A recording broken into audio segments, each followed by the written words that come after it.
Generic और branded दवाई में क्या होता है अंतर? जानिए जेनेरिक इतनी सस्ती क्यों होती है। आपने बाजार में देखा होगा कि आजकल जेनेरिक और ब्रांडेड नाम से दो तरह की दवाइयाँ मिल रही हैं। ऐसे में जानते हैं कि इन दोनों के बीच में क्या अंतर है और जेनेरिक दवाइयाँ इतनी सस्ती क्यों होती है। दवाइयाँ अब हर परिवार का अहम हिस्सा बन गई हैं। अधिकतर परिवारों में एक व्यक्ति तो रोजाना दवाइयाँ लेता ही है, जो उनके लिए अलग से खर्चा है।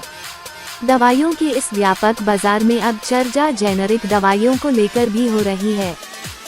ब्रांडेड दवाइयों और जेनेरिक दवाइयों को लेकर भी काफी चर्चा होने लगी है। इन पर लोगों के अलग अलग तर्क सामने आते हैं, जिसमें कोई जेनेरिक दवाइयों को सपोर्ट करता नजर आता है तो कोई इसके विरोध में बातें शेयर करता है।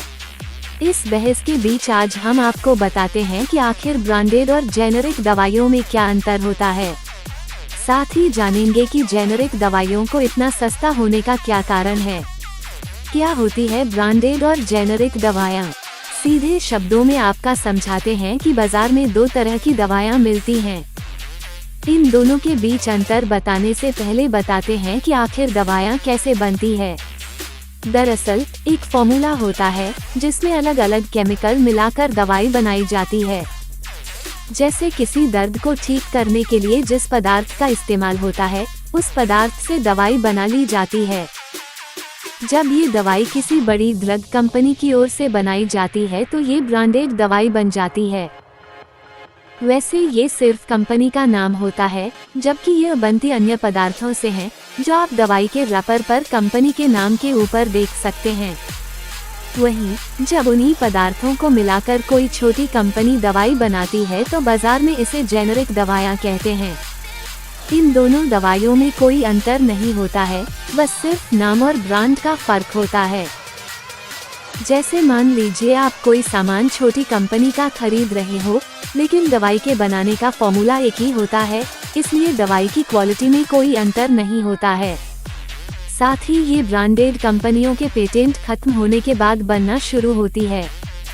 स्टेहपी फार्मेसी की कार्यकारी निदेशक आरुषि जैन का कहना है, दवाइयाँ सॉल्ट और मोलिक्यूल्स से बनती है, इसलिए हमेशा दवाइयाँ खरीदते वक्त उसके सॉल्ट पर ध्यान देना चाहिए और किसी कंपनी पर नहीं जिसके नाम से दवाई बिक रही है।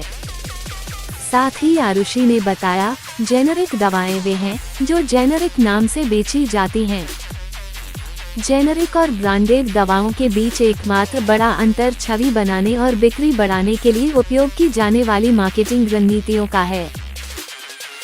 सालों से ड्रग इंडस्ट्री, दवा निर्माताओं ने जेनेरिक दवाओं के बेहतर विकल्प के रूप में ब्रांडेड दवाओं की छवि को बनाया है। क्यों सस्ती होती है जेनेरिक दवाइयाँ? जेनेरिक दवाइयों के सस्ते होने का कारण ये है कि यह किसी बड़े ब्रांड की नहीं होती है, इस वजह से इन दवाइयों के मार्केटिंग आदि पर ज्यादा पैसा खर्च नहीं होता है।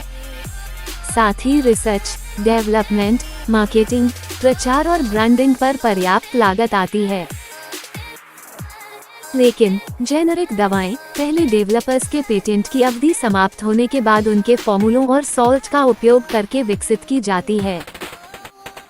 इसके साथ ही यह सीधी मैन्युफैक्चरिंग की जाती है, क्योंकि इसके ट्रायल वगैरह पहले ही किए जा चुके होते हैं।